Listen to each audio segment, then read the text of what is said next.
I've been hearing you in the comment section asking me to cover this. I know I'm late to the AOC Munich party, but y'all been sending me clips all week like, yo, King, you seen this?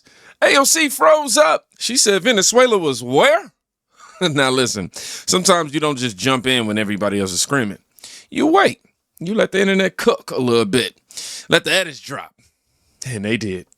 Have you ever, totally wanted to drink air, but just, totally didn't know how? Well, those days are over. Introducing AOC's Drinkable Air. That's right, folks. I'm Alexandria Ocasio-Cortez, your favorite bartender. And I'm here to change your life with the greatest invention since sliced toast. That's right, comrades. For totally just 13 payments of only $17.99, you could totally be drinking air that may or may not contain cat hair. Absolutely free for just 22 payments of only $14.99 plus 19 payments of just $34.77. Why would you totally breathe air like a loser when you can drink it? That's right, comrades. This is totally 100% pure, organic, gluten-free, non-GMO air, bottled straight from the sky. It's like water, but it's air. Hydrate your lungs and your soul. And it comes in flavors so good, you'll totally forget how to breathe. But wait, there's totally more. Act now and I'll totally throw in a box of inventions that have totally never even been invented before. That's right, comrades. These inventions are so new, they don't even totally exist yet. But wait, that's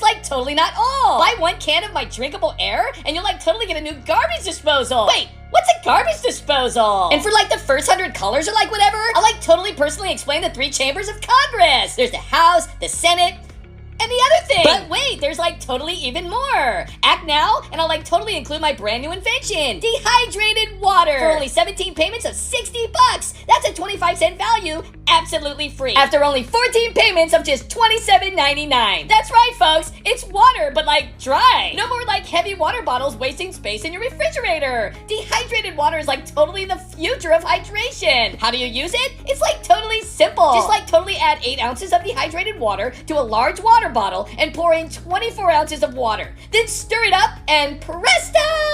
You get totally 3 ounces of fresh water. It totally saves water and money, comrades. Act now and I'll totally throw in my new book, Cow Fart Apocalypse, a $2 value for only just 37 payments of $47.55. That's totally a 25-cent value, absolutely free for just $1,500.35. Did you know that cow farts are causing air to be undrinkable? It's science, people! And if you totally call in right now, I'll totally throw in a deal of a lifetime, an all-inclusive vacation to the sun. That's right, you and your family can vacation at the hottest place on earth. You just have to go at night because it's totally way cooler then. So what are you totally waiting for? Call now. 1-800-AIR-DRINK. That's 1-800-AIR-DRINK. Operators are totally standing by. And if you're one of the first 50 callers, you can be totally the lucky winner who gets to hold my brain. Don't miss out. Supplies are totally limited.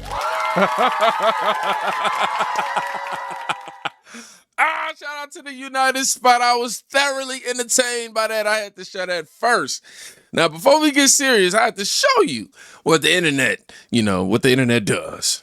Man, I love the internet for the same reason I hate it, right? Come on, man. Y'all give me a like if you felt that one. Now, see, you know it's bad when the memes come before the policy breakdown, right? The parody wasn't even trying hard. It literally wrote itself. Quite literally. But here's the thing. The reason it hit so hard is because of what started it. Y'all, take a look at this. Offer. And to all of you, and Congressman, I'll start with you, would and should the U.S. actually commit U.S. troops to defend Taiwan if China were to move? I think that this is such a, I think that this is a... Today, Junior? This is, of course, a very long-standing policy of the United States. And I think what we are hoping for is that we want to make sure that we never get to that point. And we want to make sure that we are moving in all of our economic research and our global positions to avoid any such confrontation and for that question to even arise. Oh, my gosh. And Whew. See, this is why I know my strengths and my weaknesses. Y'all, I can't be in no office. Not me. My free throat thoughts. And I'll be the first to tell you, hey, look, I don't understand all this stuff. I got to research. Like, I chat GPT in front of you and grope just to be balanced, right? Now we got to pause because this right here, that's the clip, right? That's the one that's traveling across the internet. And before anyone says this is strategic ambiguity or she was just trying to be thoughtful and careful or whatnot, you can be thoughtful without sounding unprepared. That's all I'm saying. There's a difference between diplomacy and searching for the Wi-Fi signal in your brain. Anywho, and once that clip went viral, y'all, the late night shows, rather, they smell blood. And you know what late night show I'm going to watch if it's going to be one.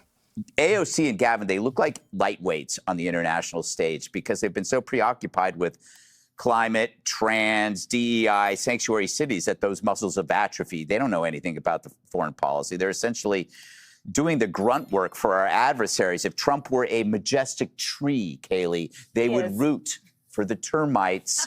AOC talked about authoritarianism, but she didn't mention China, Russia, Iran, Afghanistan, which all have significant limits on human rights. She talked about the freest country on earth while she was in Germany, which can put you in jail for insulting people. If you insult an individual, they could have imprisoned AOC for what she said about Trump if Trump had been like a German citizen when she said, I think in 2024, that he echoed Hitler. Lastly, the climate policy stuff, they said they wanted direct action there. They got it. Trump revoked the endangerment finding, which is the largest deregulation in history, saving $1.3 trillion for consumers on buying cars.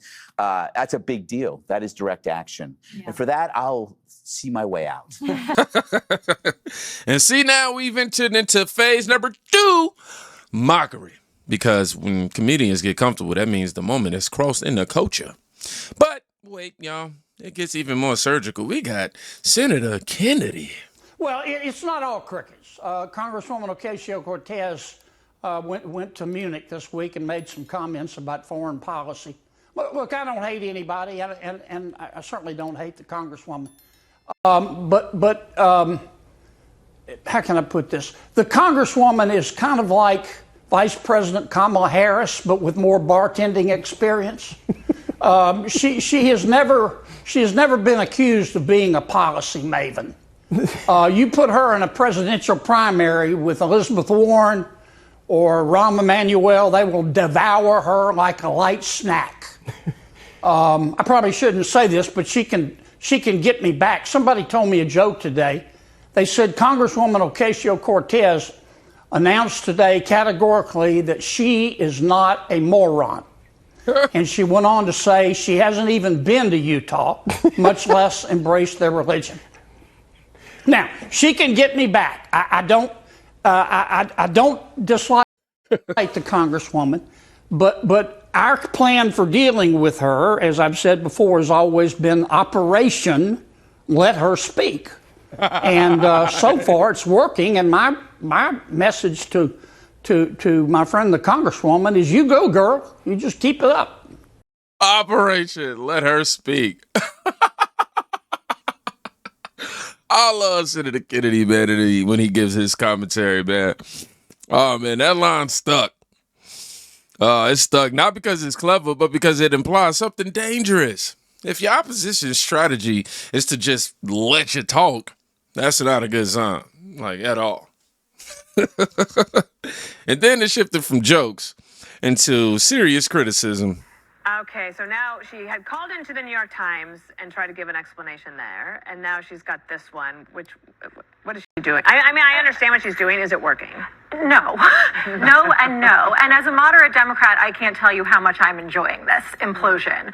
First, she herself decided to put herself on that stage in Munich, and she had to know she was going to face a lot of really difficult foreign policy questions, which she's never had to do before, right? She's like the perfect millennial TikTok representative of the extremist wing of the Democratic Party. So not only does she implode on the national stage, now she's clearly melting something down that people are acknowledging that she imploded on the national stage. And she's acknowledging it too by her repeated Exactly. It's like, outreach to the New York Times. don't protest too much, you know, like create a new news cycle, move forward. But this was just embarrassing on a whole new level. Mark, it's been reported that she's lost her voice and she's whispering because her fiance was sleeping. Yeah. And if you listen to it, they suggest that he was the one snoring in the background. That's what's been reported. This is like drunk dialing at midnight. So does anyone look at that video and say, there goes a commander-in-chief? Yeah. I mean, it's absurd. And also, by the way, this wasn't a gotcha question. This is, you know, this is, would you defend Taiwan? You're going to the Munich Security Conference to bolster your foreign policy credentials as a future possible commander-in-chief. And she's right, you have to think about the question, but you think about it before you go to the Munich Security Conference. Right. Also, not while you're on the stage. Also, good to know where Venezuela is on a map. If you're going to talk about Yes, it is. Now we're out of meme territory. Now we're talking credibility. When you step up on an international stage of any kind, you're not speaking to your base. And I don't think she really comprehended that part. When you do that, you're speaking to adversaries, allies, markets, military, analysts. The room is just different. And once the criticism stacked up, you know what happens next. It got personal, y'all. Look at this. If you think that I don't understand foreign policy because out of hours of discourse about international affairs, I pause to think about one of the most sensitive geopolitical issues that currently exist on Earth, I'm afraid the issue is not my understanding, but rather the problem is perhaps you've gotten adjusted to a president that never thinks before he speaks and doesn't care about the implications of his words before he speaks on matters like these. And in fact, if you actually look at what Trump said about this issue himself, he actually had the same, if not a worse, answer. So ask yourself, why do you think the issues turn to that? And I'm going to tell you, it's because frankly, there are very few people who are actually willing to challenge the foreign policy establishment that continues to send people to war and bankrupt our country for the rich. If you think that I don't understand...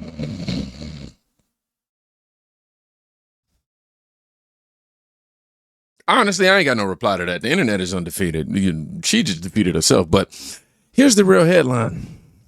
And she responded. All right? That was the whole point. Now, I want you to watch Jeffrey, my guy Jeffrey, break this whole response down. He probably do a better job than me right now. If you think that I don't understand foreign policy because out of hours of discourse about international affairs, I pause to think about one of the most sensitive geopolitical issues. Don't worry, I ain't gonna touch y'all like that. I'm gonna skip through a little bit, go and get to him talking, because, woo.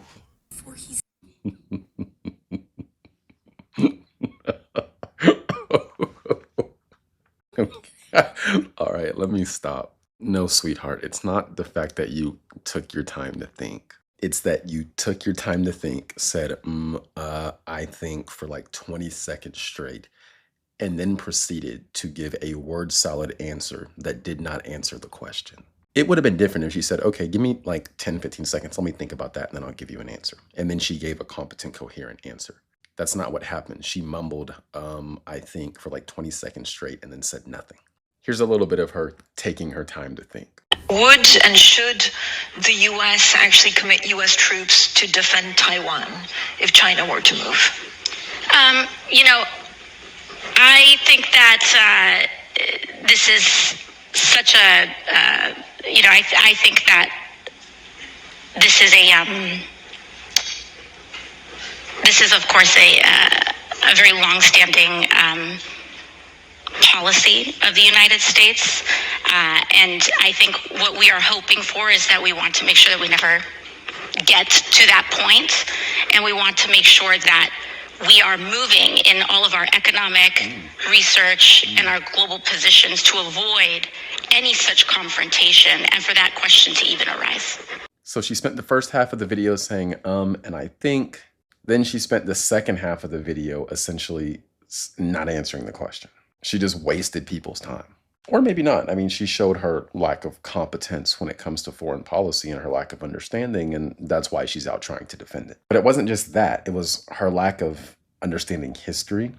When she tried to make fun of Marco Rubio for talking about Cowboys' history being traced back to Spain, which is a fact. So it shows that she's historically ignorant, and that's international history. So that's another sign that Anne, when it comes to geopolitics, she probably doesn't know much historically. Now, to really show she doesn't understand geography, she later on tried to tell us that Venezuela is below the equator. Sweetheart, that is not true.